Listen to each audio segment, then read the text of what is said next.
This week on 49ers Sac-Hi Sports, it's the second week of the football season, and we have exciting preseason matchups. You'll see Roseville take on Placer, Denair meets Modesto Christian, and two of the very best in Northern California, with Folsom battling Sarah.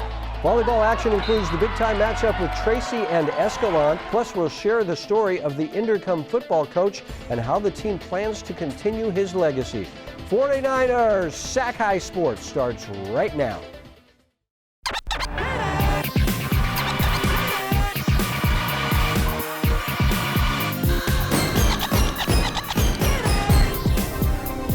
Welcome to 49ers Sac-Hi Sports. I'm Aubrey Tolliver. And I'm Robert Braunstein. We start tonight with a huge matchup in the city of Folsom, where the Bulldogs look for an early season win over a top Bay Area power. Folsom is the reigning Division I AA NorCal champion, led by future University of Notre Dame receiver Rico Flores Jr. The Sarah Padres are also the reigning NorCal champs, competing in the Open Division last year. So both Folsom and Sarah trying to repeat a run to state as the two square off in week 2 of the season. The game played on Friday night.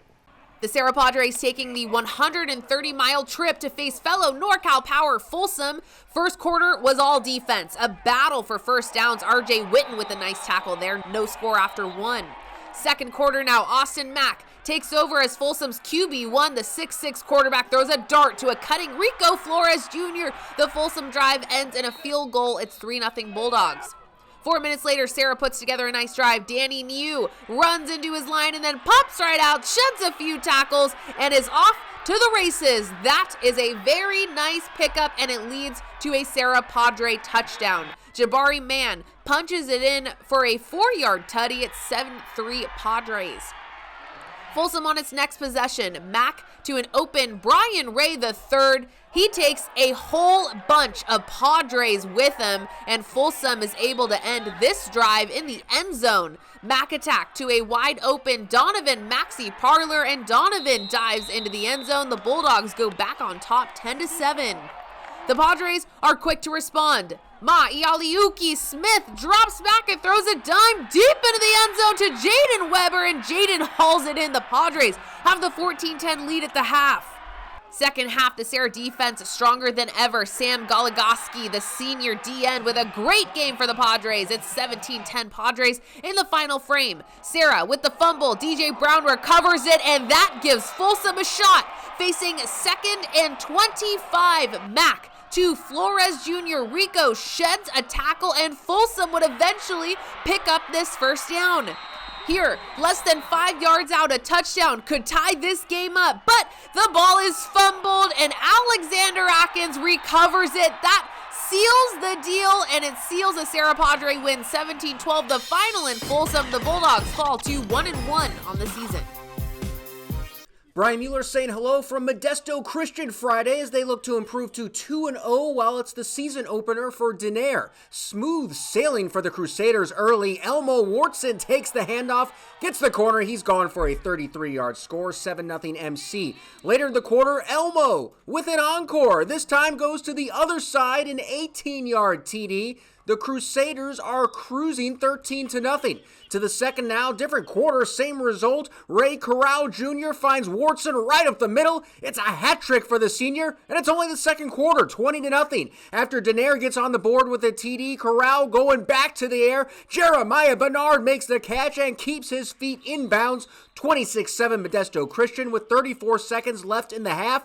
The Crusaders would then recover an onside kick, trying to sneak in one more score. Corral hits Donovan Jones up the middle, and he does the rest, delivers a parting shot before the end zone, and Modesto Christian takes a 32-7 lead into the half. To the third now, and the Coyotes start to bite back. Isaac Villa Martinez has a bunch of room up the middle. He's in from 25 yards out. The lead down to 32-13. After another Crusader score, here comes Denair again. Villa Martinez dragging some Crusaders into the end zone. His second score of the game. It's now 39-21. Fourth quarter now. Ross Weidman now in a QB. Goes up top for Bernard, and he catches it off the defender's helmet for another TD. Part of a huge game for the man known as JB. MC wins it 47-29. They are now 2-0. Already one more win than all of last season. We was able to push the ball downfield, run game was working well, and we was able to run and good blocks by the line, and just our athletes were making plays. It feels really good, and I hope we could just keep it going because last year was disappointing, but I'm pretty sure, I'm confident we can keep it going right now. Nick Pecoraro here. The flock is ready for some Thursday night football, Natomas and Liberty Ranch. Here we go. Coming off a 5-touchdown game in Week 1, Hawks running back Arthur Drager picks up where he left off. The short score makes it 7-0 Liberty Ranch early. And how about some defense? This is Kimani Fenica, the Hawks quarterback, who comes down with the first of his 2 interceptions on the night. And then on the ensuing drive, Drager takes it 45 yards, almost all the way to the house, but he would finish it off on the next play to make it 21-0 Liberty Ranch at the end of 1. Second quarter, Hawks sharing the rock. Gavin O'Brien punches it in from 3 yards out for his second score of the night. Hawks up 35-0. But Natomas making some noise at the end of the first half. Number 15, Rogelio Cuevas, fields the kickoff. He laterals it back to Mekhi Bird. That's a smart decision because Bird takes off. You can't be the Nighthawks without a Bird on your team, and Mekhi flies into the end zone from 73 yards to get Natomas on the board 35-6 at the half. At halftime, it's the Liberty Ranch Hawk trying to do his best Arthur Drager impersonation, but he's got a flock of junior Hawks fans in hot pursuit. He nearly gets his head taken off by little Sparky, and then they finish him off with the gritty. Are you not entertained? Second half, we enter the Cody Smith portion of the highlight. Fenica drops back and finds his Idaho-bound tight end from 14 yards out, 42-6 Hawks. And then Smith from the defensive end now. Back-to-back sacks have the Hawks fired up and the crowd chanting his name. But Natomas is not going to go away lightly. Once again, it's Mekhi Bird. What happened to that boy? I'll tell you what happened. He takes it 57 yards to the house. That would make it 49-20, but it was too little, too late. The Hawks take a knee. They move to 2-0. Cody Smith, tell us more about this Liberty Ranch team. They gotta know this is a state championship team for sure. We've worked so hard for this all spring, all summer. We have worked so hard. Film. We've been working out in the weight room, on the field, conditioning. We're doing all that, so we definitely deserve that for sure. Garrison reporting where St. Francis girls volleyball will be hosting Rockland High School. First set, Avery Gashalk serves it and Sophia Alcar digs it to Kate Fobbs. Then Carolina Forwarker gets it denied. Inbounds by Riley Hines. 15-11 Thunder lead. Then Ava Pabalati to Addie Sheitlin, who hits it out of bounds. St. Francis looking to make a comeback. Good matrix there by Olivia Milcotton. But Pabalati to Alexa Watts, who slaps it over to take set 1, 25-21. Second set, Pabalati to Watts. Connect again to add another point for the Thunder. Boom! Then Cassie Guevara to McKenna Williams, but blocked by Madison Sundermeyer. 15-13 St. Francis leads. Olivia Erlandson digs it to Gianna Bogan, who gets the kill. Next, Sheitlin tries to kill it, but Foraker saves it to Kelsey Magley, who sets it to Tarsley Rohi, who sends it home. It's all tied up at 24. Back and forth we go in this set. Then Guevara to Watts, who makes a clutch play to take set 2 for Rockland, 26-24. Set 3, Guevara to Watts again, but this time Milcotton rejects that connection. 4-3 St. Francis leads. Maddie Papaya digs it to Guevara, who sets it to Gashalk, and she hammers it home. Then Erlandson to Pabalati, who sets it to Bogan, and she makes it too hot to handle. The Thunder control and takes set 3, 25-18. Rockland takes a match 3-0 and moves to a 2-0 record, also not losing one single set this year. Each week this season, Roseville Hyundai will bring us the Players of the Week. Our first Player of the Week is Connor Stoddard from Downey. The Knights taking home a big win over Lincoln of Stockton last week. Connor completed 39 passes for 369 yards. 3 of those passes were for touchdowns. He also ran in a rushing touchdown. Our second Roseville Hyundai Player of the Week is Mateo Mojica from Bradshaw Christian. Mateo was a force on both sides of the ball in the Pride's win over Lathrop.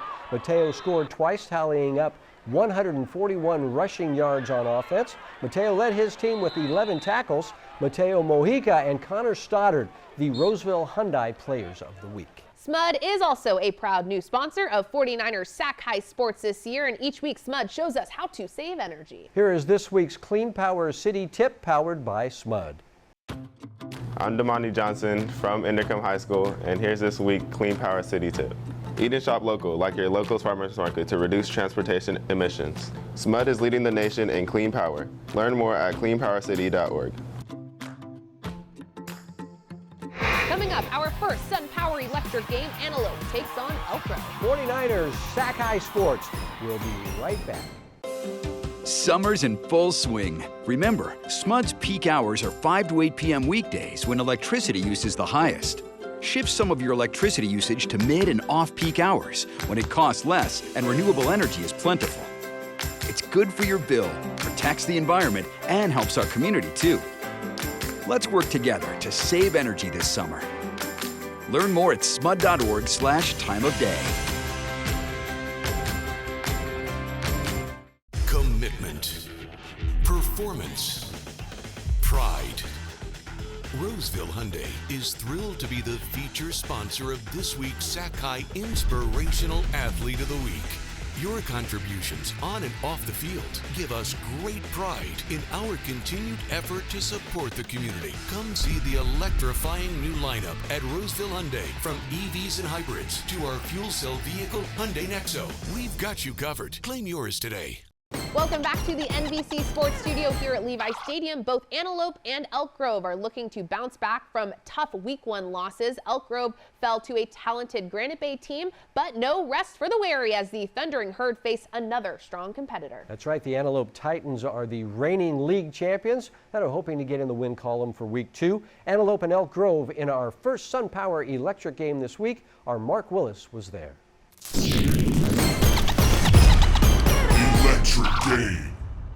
Yeah, year in and year out, you can pencil these two teams in for the playoffs. But last week, both teams suffered losses. Antelope and Elk Grove are still very dangerous teams, but going 0-2 in the early season is going to be really tough to get out of. As for Antelope, it all starts with number 1, Karan Borders. The do-everything running back is off to another fantastic season. Don't sleep on his quarterback, Josiah Bateman, and receiver Cassidy Cole. They were a solid connection last week.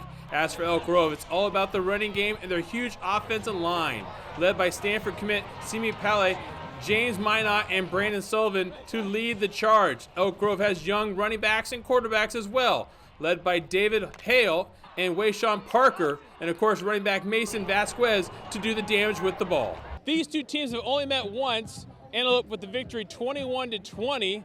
Story time's all over with Uncle Mark. Now let's get to the SunPower Electric game.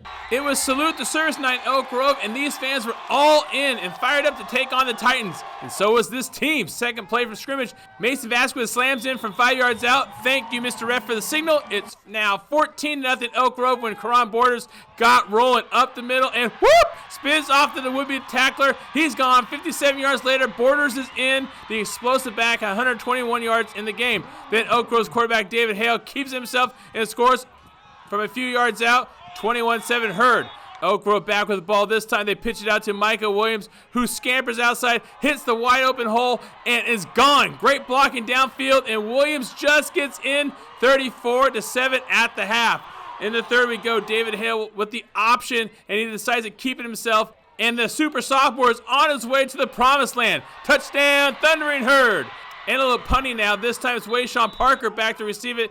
Knocks it down, picks it up, and heads up the field. This is Parker's third touchdown on the night, and the Thundering Herd win big at home. 62-21 is your final. Elk Grove was crushing it on the ground. Vasquez had 100 yards rushing and 2 scores in the game. Simi, your thoughts?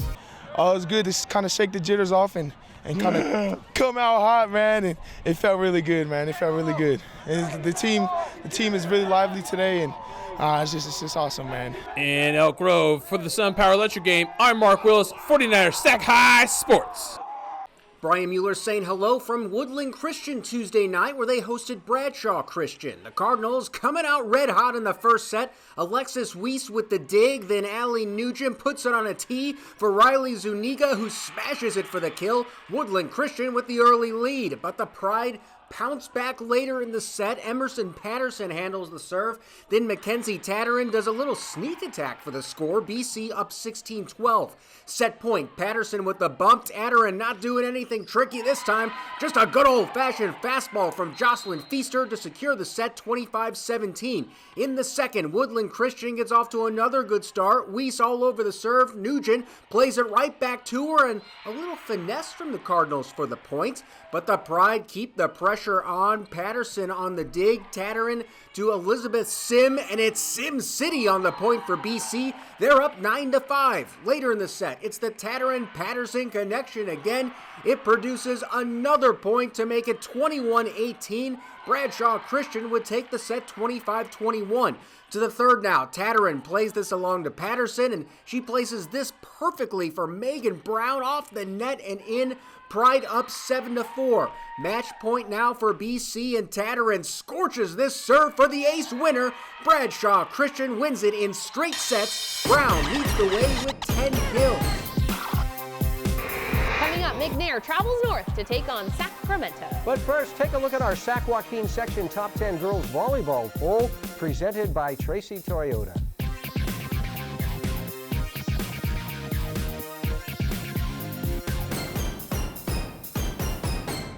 Right now, my electrical bill is about $10 a month. This is definitely one of the best investments we did in our house. All over the country, people are taking control over their electric bills by going solar with SunPower. We offer the most efficient, durable panels on the market, so you can see a return on your investment every month. I was paying $220 a month. Now I pay about $22 a month. Right now, 49ers faithful get a $1,000 Visa reward card from SunPower. Go online today. At Tracy Toyota, we're not just devoted to selling cars. We're committed to our community. We're donating $100,000 to help local organizations in Tracy. We call it Champions Thinking Heroes, like Redemption Road Church, who serves the local community. We're even donating $50 for every vehicle sold. Shop our great lineup of new Toyotas in person or at tracytoyota.com and get specials like this during the national sales event. Tracy Toyota, with you all the way. The Sacramento Dragons must be liking their chances this season. The team is riddled with talented veterans, including four-star running back Lamar Radcliffe, the junior receiver getting lots of attention from college scouts. Sacramento taking on McNair out of Stockton. The Eagles took home a win over Calaveras in week 1 and will look to improve to 2-0 with a win over Sac-Hi on Saturday afternoon. Sac-Hi's senior Naaman Brannion going up against freshman QB for McNair, Skylar Bell. It's the freshman versus the senior. I'm Mark Willis. No score in the second quarter until this. On 4th and long, Skylar Bell airs it out to Jeremiah Nash, who hauls it in for a 32-yard touchdown, 7-0 Eagles. Sacramento answers right back. Naaman Brannion over the middle to Darion Taylor for 9 yards out. Touchdown. This game is tied at 7. McNair with the ball again. Bell.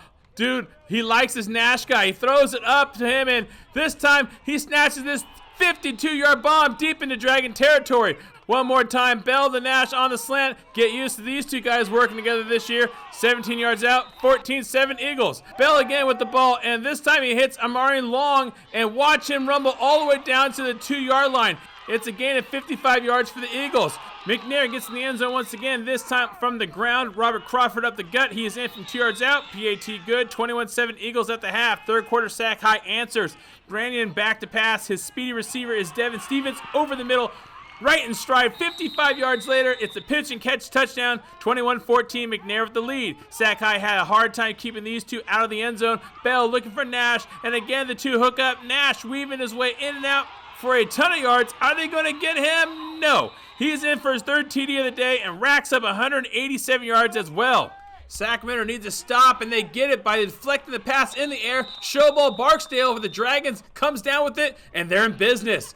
Sac-Hi would answer with the handoff to Elijah Harmian, who goes up the middle, breaks a tackle, spins, and he will not be denied. Touchdown Dragons, they're down by 7. Sacramento needs another stop on 3rd and long. McNair's Bell forward passes to Nash, and around the corner he goes, fights his way to the sticks, and it's all over. The first down gives them the game. Bell throws for 346 yards and 3 TDs.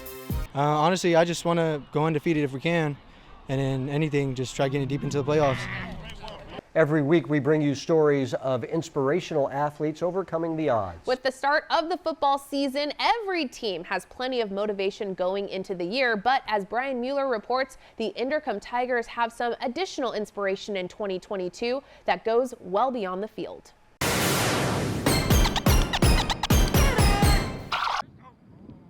As another day dawns in Sacramento, the Inderkum football team is already well into their preseason practice. We get up early, 4:45 a.m. We're getting it.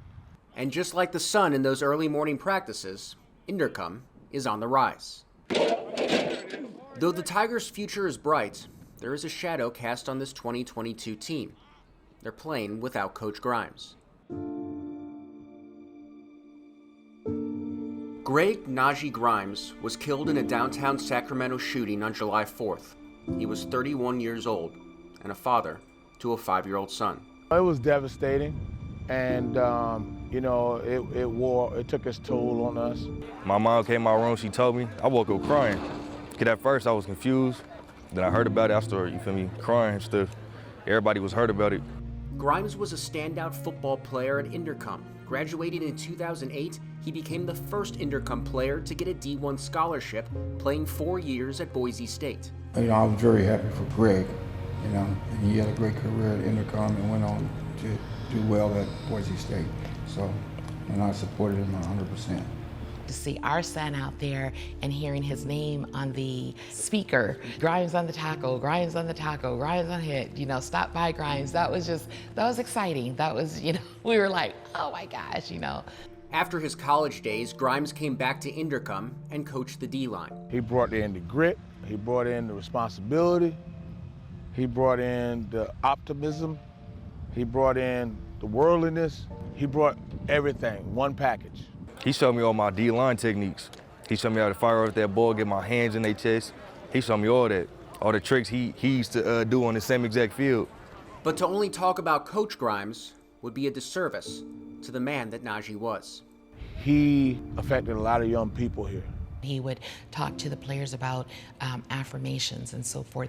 He would talk to them about things that they could use off the field, how they live their lives, help to guide them in ways that were very purposeful. Count Denzel Lewis as one of those players Najee affected.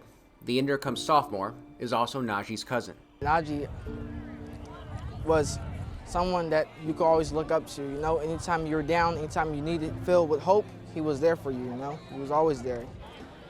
Miss him so much, just a great person in general. Coach Harris says it will be weird not having Coach Grimes on the sideline, but even though he won't be here physically, Greg Grimes will continue to influence this Tiger football team. We're going to continue his legacy, and we're going to make sure that we dedicate this season to him and his family. To know that they, felt that strongly or feel that strongly about our son, that's everything. That was more than what we, had hoped for or even thought, would come into play. That's huge. It really is. So we're very, very grateful. Very, very much so. Najee's bond with his parents was strong, a feeling that is reflected on his favorite tattoo, an anchor with his parents' names around it. That symbol of stability was a common theme in Najee's life. So this year, Inderkum will adopt it as well. He was always a big turnover chain type guy, so we're coming up with an anchor. Instead of a chain, we're gonna come with an anchor. We're gonna raise the anchor, give him recognition for, hey, this one for you, big guy. It was news that the Grimes were delighted to hear about. Oh my gosh, are you serious? It's probably the first thing to make me like really, really smile, since 4th of July. That's significant. That's just really beautiful. That's so meaningful. If they do that, really, really touched. It's one of the many ways this Inderkum team will continue to honor their coach, mentor, and friend, living their lives and playing the game the way he taught them. So we're gonna ball for Grimes. That's all I know. Biggest impact that happened to us. We're gonna hit hard for him, work hard for him. We're gonna try to bring home that ring for him. He's irreplaceable but his legacy will continue on, and that's what's important. Reporting in Sacramento, Brian Mueller. 1, 2, 3, Tigers! 49ers Sac-Hi Sports. A GoFundMe campaign has been set up for the Grimes family. You can see the link on the screen here, and we will also have that information on YouTube. We will see the Inderkum Tigers in action against Grant later on in the show. This season's Service Champions Heating and Air Conditioning is shining a spotlight on athletes who give it all on the field and give back to their schools. This week's Service Champion Student Spotlight features Lauren Bixler from John Adams Academy. Lauren plays basketball and soccer at John Adams and is involved in scholar government. Lauren also runs a peer mentoring club for classmates who need extra help in their classes. Congrats to Lauren on all your hard work on and off the field. Coming up, the U.S. Army Game of the Week as Roseville meets up with Placer. Then we have Del Campo taking on Del Oro, but first here's this week's Spirit Corner featuring the cheer team from Lincoln.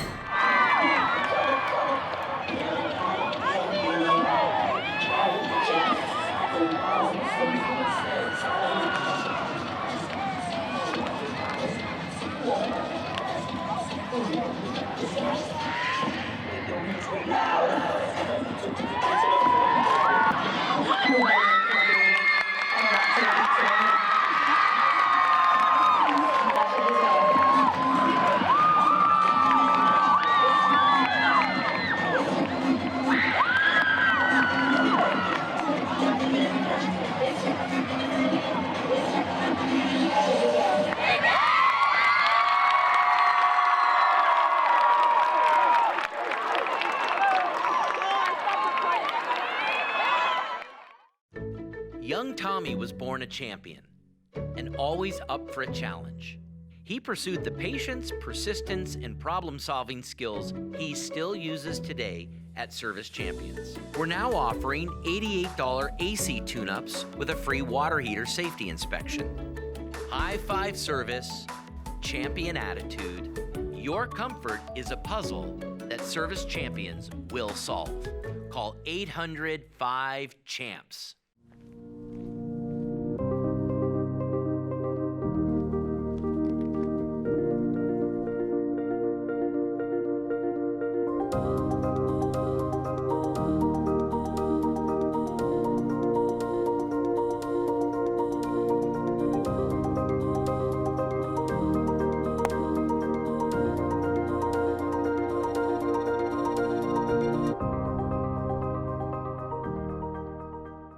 '49ers Sac-Hi Sports is brought to you by these fine companies who care about high school sports. By Stanford Healthcare, #1 in Northern California for orthopedics. And by SunPower, proud sponsor of the San Francisco 49ers. We head up to Auburn for the U.S. Army Game of the Week. The Placer Hillmen inched out a 2-point win over Casa Roble last week. Sophomore Baylor Kelly scored 3 times in the game, racking up 233 yards on the ground. Placer taking on Roseville this week. Senior Brandon Graydon is a dual-threat quarterback for the Tigers. He'll look to lead his team to a Capital Valley League title this season. Roseville and Placer this week's U.S. Army Game of the Week. Aubrey was there. Here come the Placer Hillmen in our U.S. Army Game of the Week, taking on the Roseville Tigers. 4 minutes in, Placer with possession. Costa Alexic follows his blockers, finds space to run, and after plowing through a Tiger defender, he's taken down after a 50-yard gain, leading to this Jaden Suggs 8-yard punch-in. The Hillmen go on top early, 7-0. Roseville trying to battle back from that early deficit. The Tigers go for the long ball, but there with the interception is Isaiah Hanley, and Isaiah tries to take this one back. He gets tripped up after a nice pickup. Placer with the ball. Costa Alexic just accosting the Tiger defense. He makes a good move, finds a 50-yard route all the way to pay dirt. Placer dominating so far. They go on top 14-0. Closing seconds of the first quarter now. Brandon Graydon rolls to his left, hurdles a defender, and he is gone. That is the first Roseville touchdown of the night. It's now 14-7 Hillmen. Into the second quarter, Placer's sophomore running back Baylor Kelly having a great night, moving the chains downfield and putting Placer into the red zone. This drive ends with a Kelly touchdown as Baylor breaks through the goal line. The Placer lead is back to 14. But that doesn't last long because under 4 minutes to go in the first half, Graydon calls his own number once again, finds an opening on the far sideline, and bursts into the end zone. That makes it a 21-14 game at the half. The Tigers defense stepping up in the start of the second half. The Hillman throw deep and Brady Ronaldo picks it clean. Kelly with the hard hit to knock Ronaldo out of bounds. 2 Tiger field goals on back-to-back possessions makes this a 21-20 ball game. Placer still in the lead with 10 minutes left. The Roseville defense buckling down. Colton Sloan all over that one. Placer settles for a field goal. 24-20 Placer. Next Tiger drive. Graydon makes his way out of the pocket, and he finds Christopher O'Neill. That play was huge because it leads to Roseville's first lead of the night. Drayden, the quarterback keeper, and Brandon cannot be contained. Touchdown Tigers. Roseville now with the 3-point advantage. This game is a nail-biter. 20 seconds left on the clock. Placer 8 yards out, and who's it gonna be other than Acosta Alexic to win it for the Hillmen? The junior finished with 120 yards, 2 touchdowns as Placer takes home the Week 2 victory and the victory in our U.S. Army Game of the Week. That means we caught up with the Hillmen after the game. And here is our U.S. Army Team of the Week. Talking to Costa, tell me that game winner, what did it feel like? It was great, man. I just got to thank the O-line and the coach's game plan. Your number was called. What was it like really taking that moment into your hands? It was all confidence. Got to take it in. What is it about this team that really was able to pull off 2 awesome wins these first 2 weeks? This team has fought against great adversity, and we pull through every time. So I trust every one of these guys, and I love them all. All right, let's talk to QB1. All right, Josh, again, 2 big wins. You know, what does that say about this team to really pull out, these wins as well as you guys did? It just says that we're a family. We work hard every day, and we come out here to win. Awesome. And Josh, what can we expect from these Hillmen going forward? You can expect a lot of great wins and keep the streak going. What does it mean to you to have this student section around you? Oh, it's great. You go around school, you feel the love. The teachers are showing love. You're going to the grocery store, you're getting love. And every game, every home game, we walk in, they're all there, the whole school. So it's just a great feeling. Everyone's behind you and everyone's supporting you. And they'll be there all season long, right? Oh, yeah. All right. These are the Placer Hillmen guys. Take us out. Hillmen on 3, 1, 2, 3. Hillmen!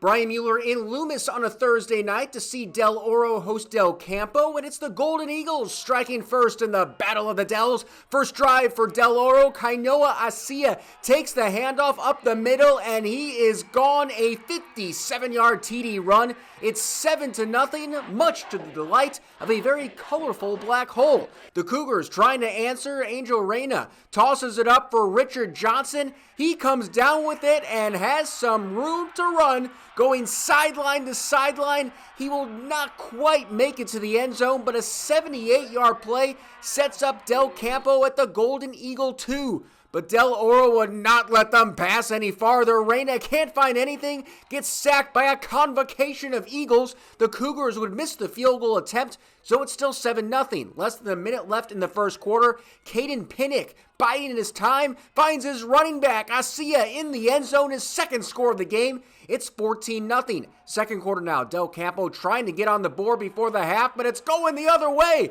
Thomas Graham II has it, and he will go untouched 70 yards to the end zone. That makes it 21-0, and that will be the score at halftime. In the third, the Cougars do get on the board. Nas Jones punches it in from 2 yards out. The ball comes loose after the score, 21-7 now. Jake Hamilton in at QB on the Golden Eagles' next drive, and he doesn't miss a beat. Throws this high in the air to the end zone, and Tommy Poe comes down with it over the defender, 27-7. Cougars trying to counter, but Graham the second is having seconds in the interception department. Another one for the senior, and now the Black Hole is celebrating by lighting it up, which is exactly what Pinnock did in his return, going deep down the right side, and Poe once again on the other end of it, 46 yards, 34-7, and that is your final. Graham spoke after the game about the Golden Eagles' golden effort on defense. Our defense is always like that every game. It's always defense, and we had a good goal line stand over here. That's credit to the linebackers and linemen. They're testing our linebackers and linemen, and our linemen go win every time. So credit to them. Stanford Medicine brings us great advice for athletes each week. Here's Dr. Joseph Donnelly with this week's tip. Ankle sprains are seen in many sports, most commonly in hard court sports like basketball and volleyball. Typically, the athlete's foot is twisted inward, causing an injury to the ligaments on the outer aspect of the ankle. Symptoms include pain, swelling, bruising, and at times, the inability to bear weight. Appropriate treatment of ankle sprains initially includes ice, elevation, anti-inflammatory medication, and a period of immobilization, usually in a walking boot for about 10 to 14 days. Appropriate physical therapy rehabilitation is critical to prevent recurrent ankle sprains and chronic ankle instability. Anti-inflammatory medication. Oak Ridge. Then it's Western Sierra Collegiate Academy facing West Campus on the volleyball court. This is 49ers. Welcome back to 49ers Sac-Hi Sports. Vacaville took home the MEL League Championship last season. The Bulldogs graduating some top players last year, but opened up the 2022 season with a 49-21 win over Davis. Oak Ridge is Vacaville's Week 2 opponent. Senior Maddox Varela threw for 210 yards in the Trojans season opener. Oak Ridge and Vacaville is this week's Mattress Firm Perfect Match. Nick Pecoraro here with Oak Ridge and Vacaville. Both these teams scored 49 points in Week 1, so it's only fitting they were the 49ers Sac-Hi Perfect Match. Let's go. First quarter, Oak Ridge's first drive, QB Maddox Varela lofts one high and deep to Sebastian Sutton from 38 yards. The quick strike puts the Trojans up 7-0. And Oak Ridge was swarming on defense as well. Vacaville QB Brody Fortunati drops back, but it's the Trojans' John Hayward who tips it to himself, picks up some big yardage on the return. Oak Ridge gets a field goal out of it, and it's 10-0. On the next Bulldogs drive, the Trojans go ball hawking again. This time, it's Dwight Martin III. He picks it off at midfield, follows a convoy of blockers all the way to the house. A 50-yard return puts Oak Ridge up 17-0. Next drive, still in the first quarter. This time, Sebastian Sutton steps into the passing lane. He returns a pick six of his own. Trojans lead 27-0 at the end of one. Second quarter, Varela in a throwing mood now. He finds John Hayward in the end zone. This one's from 10 yards out, and the Trojans are rolling, 34-0.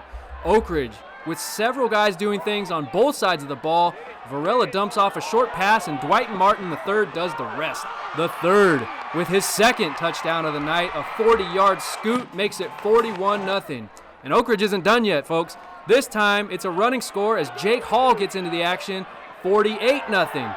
And on the final play of the first half, Maddox Varela, looking like Greg Maddox, just putting the ball wherever he wants. His fourth TD of the game goes to Caleb Edwards, who beats double coverage for the 24-yard score.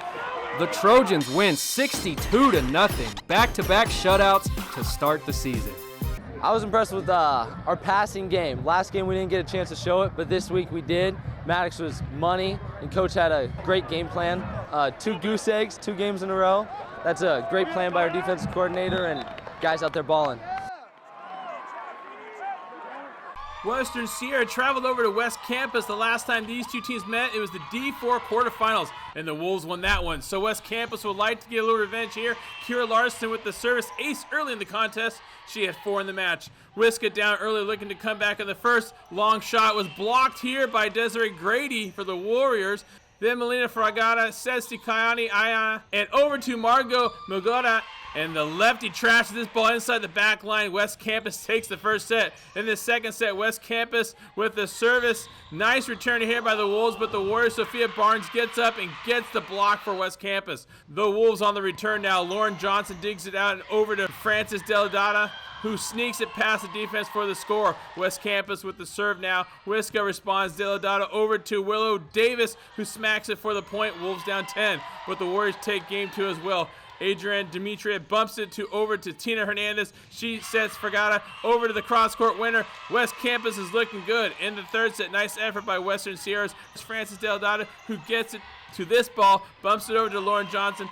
Her set to her feet and delivers the perfect shot down the line. Wolves down 1 after both teams rally back and forth. Nice spike and dig. Yana Gerbek for the Wolves with the nice save, but an even nicer play with the free ball winner, Alexandra Campbell with that one, and that would do it as the Spartans win in 3 straight sets. We caught up with one of the seniors after the match. It's so fun. I have all my friends on here. This is what's making me come back, and I'm excited to end my volleyball career with all of them. U.S. Army brings us the top recruit each week, shining a light on players getting lots of attention by top colleges. This week's U.S. Army top recruit is Rico Flores Jr. from Folsom. We saw him earlier in the show. The senior receiver received 30 offers from Division I schools from conferences like the Pac-12 and the SEC, pretty big. And this past July, Rico committed to the University of Notre Dame. Want to be a top recruit? Find your path at GoArmy.com. Coming up, Tracy and Escalon volleyball meet in our second SunPower Electric game. Then it's Pleasant Grove and Christian Brothers football. 49ers Sac-Hi Sports. We'll be right back. Every day, the sun comes up.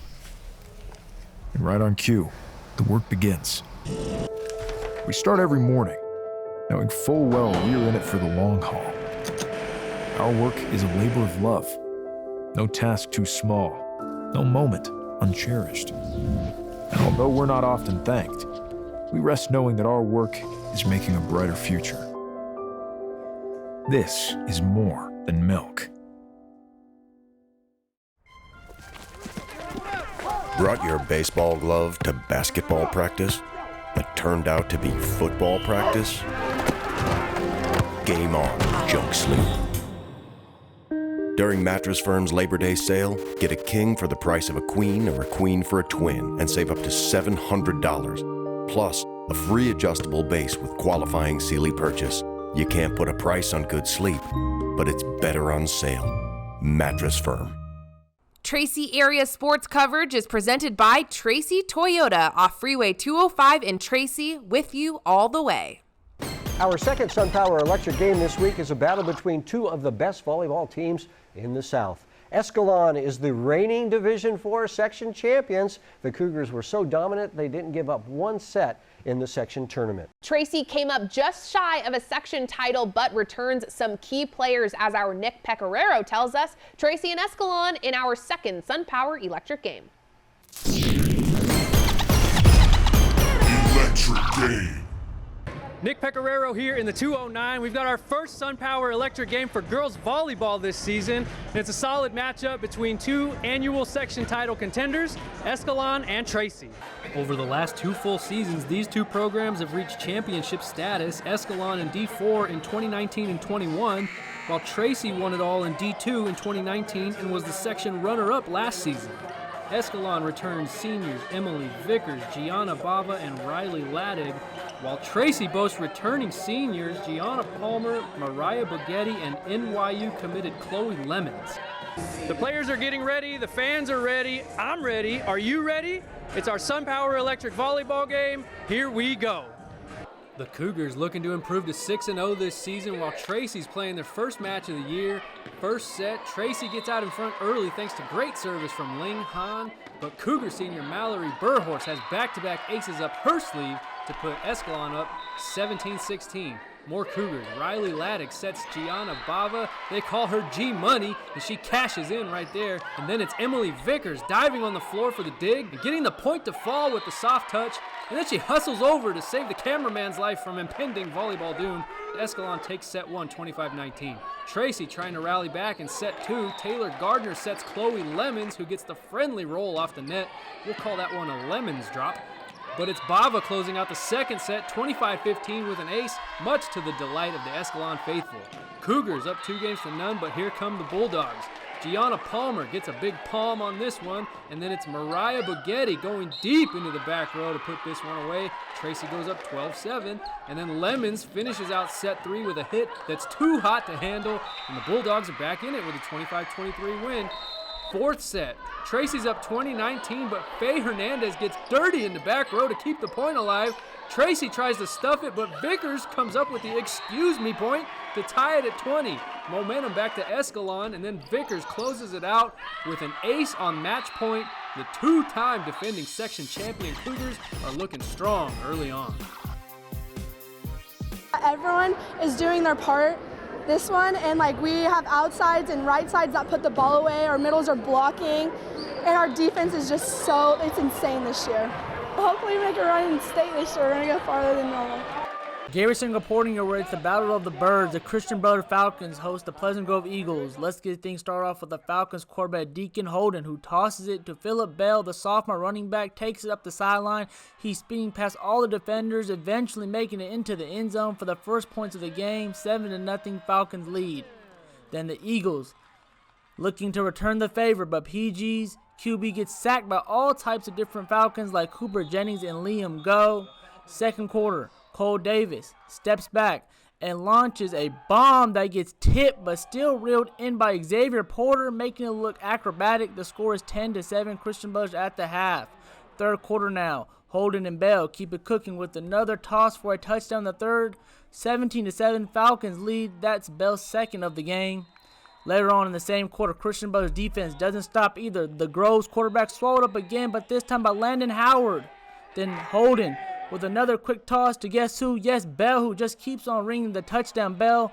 Bell now has 3 touchdowns in the game. Falcons going for 2. Holden to Jay De Niro, a senior wide receiver who holds it in to make it 25-7. Christian Brothers lead with 10 minutes left in the fourth. More Falcons. This time, Holden hands it to Eric Jensen, a senior running back who just takes it to the house, making it look easy by dodging tackles. Falcons again going for 2, but this time Holden to Marcus Price, a senior wide receiver, to put the finishing touches in this one. Christian Brothers wins this game 33-7 and improves to 2-0 on the year. Bell with 3 touchdowns in this one. Each week we present the Scholar Athlete Award. This week's Scholar Athlete of the Week goes to Olivia Mlichten from St. Francis Volleyball. Olivia is one of the top players in the area while also earning a 4.0 GPA. Coming up, Grant comes off a big Week 1 win facing the Inderkum Tigers. Then 12 Bridges takes on Lincoln on the volleyball court. When we come back. The Grant Pacers dropping down into the Metro League after a tough go at the competitive Sierra Foothill League, but the team started off its season with a big win over Nevada Power McQueen and will look to ride that high into Week 2 against Inderkum. We featured the Inderkum Tigers earlier in the show. Head coach Reggie Harris says the Tigers are a team on the rise as the Tigers look to bounce back from a Week 1 loss. The Tigers taking on the Grant Pacers on Friday night. Ian Olson reporting from Grant High, where the Pacer fans were all set for the showdown with Inderkum. Grant wastes no time. Quarterback Joseph McCrary lofts to the corner of the end zone, and Kyrell Goss-Pruitt hauls in the pass for the score, 6-0 Pacers. With time winding down in the first quarter, McCrary and the Grant offense are on the attack. The senior passes deep to Joshua Hamilton, who makes a tremendous catch for a 55-yard score, 12-0 Pacers. Second quarter now. The Pacers regain possession, and this dude loves to air it out. McCrary launches another deep ball to the end zone. Kingston Lopa snags it to score a 47-yard touchdown and give Grant a 3-score lead. With 7 minutes remaining in the first half, McCrary continues to show off that strong arm, finding a wide-open Lopa in the end zone, giving Grant a commanding 26-0 lead. But Inderkum refuses to quit. On the ensuing kickoff, Tiger return man James Taylor is ready to fly. He sees rain, but here comes the fire. Taylor dodges tacklers and off he goes to pay dirt. 95 yards later, he reaches the end zone to keep hope alive for the Tigers. Leading 26-13, Grant is moving the ball, but Inderkum ramps up the pressure. Jeremiah Tualele punches the ball out and recovers to put his offense back on the field at the Pacer 20-yard line. That sets the scene for Dexter Simmons, who bursts into the end zone for an Inderkum touchdown, and suddenly the Tigers are within a single score with 8 minutes left. With 2 minutes remaining, Inderkum is moving the ball, seeking to claim its first lead, but the Grant secondary locks it down. and puts the game on ice. The Pacers hold on to win. 26-20 is your final. It's the Rumble and the Safari, the Fighting Zebras and the Raging Rhino, two schools from Lincoln, and they are playing each other for the first time in school history. First set, Lincoln came out swinging. Jordan Dieter to Sarah Vanderveer to Adrian Veit, and that ball was smashed. Then Dieter goes outside to Avery Larson, whose kill took a bit longer to fall. Walk this way! Zebras up 5. Nice save by Tiana Dewey came for 12 bridges, but Lincoln was ready for the attack. Larson to Dieter to Veit, back row winner. Lincoln takes the first set. In the second set, 12 Bridges was ready for Lincoln to attack the middle as Ayana Woods was there for the block, and man, that felt good for the Rhinos. So good that her boyfriend Mason was all fired up. This here happened quite a bit on the night. Dieter with the fake set and the lob over, falling to the floor for the point. Kate Inzurian, the dig to Kendall Beeler, and Kylie Linthicum angles the shot right down the line in for 12 Bridges. Midway through the second set, Lincoln's Dieter with the ball. This time she sets up Mallory Kuhl, whose shot is too hot to handle, and the Fighting Zebras are starting to pull away. Lincoln takes the second set also as Vanderveer sets Jordan Dieter, and she rifles this one through the defense. Dieter not just a setter anymore, she's got some pop in that arm. In the third set, Lincoln continues to pound away. Caitlin Lauderdale to Sarah Vanderveer to Kuhl for the kill. But TB makes it a game out of it. Bella Lapore sets up Maddie Varner, and her winners down the line is True Rhinos in the lead. It's game point now for the Zebras. Brooklyn Walker, the bump to Dieter with the set, and Kuhl with the finish. One of her 8 kills in the contest. The Zebs with the 3-set sweep. Remember, all of the game footage we shoot is available for purchase on our website. Go to 49ers Sac-Hi Sports. We will send you the entire game digitally. Follow us on social media for lots of fun and exciting content. Our Instagram story is a great way to keep updated with scores, news, and a whole lot more. 49ers.Sac-Hi is our handle on Instagram and Twitter. And if you want to see the games, the highlights, and all of the pieces of the show on YouTube, just go to YouTube and search for your team, and it'll come right up. It'll pop right up. Coming up, we'll choose the play of the week. This play could be the play of the week, maybe not. But first, take a look at our Sac Joaquin section Top 10 football poll presented by Tracy Toyota.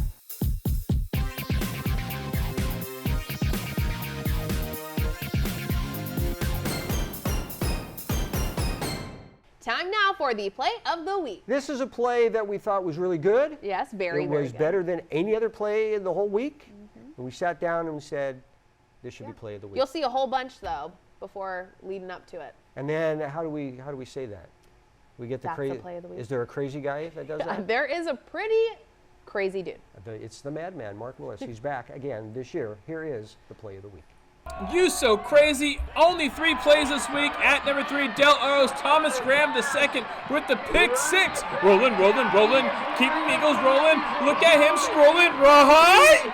At number 2 is Jeremiah Bernard from Modesto Christian. Get up and making this play look so pretty. Nice job by Jeremiah. At number 1, so many to choose from in this game, but the staff goes with Caleb Edwards of Oak Ridge. Oh, the concentration and the ability to fend off 2 defenders for the score. Hey, Mr. Edwards, you get the play of the week. That's the play of the week, and that is 49ers Sac-Hi Sports for this week. Thank you so much for watching. I'm Aubrey Tolliver. And I'm Robert Bronstein. Be sure to join us next week for the story of the Sacramento High School running back and his wonderful family. We'll see you there.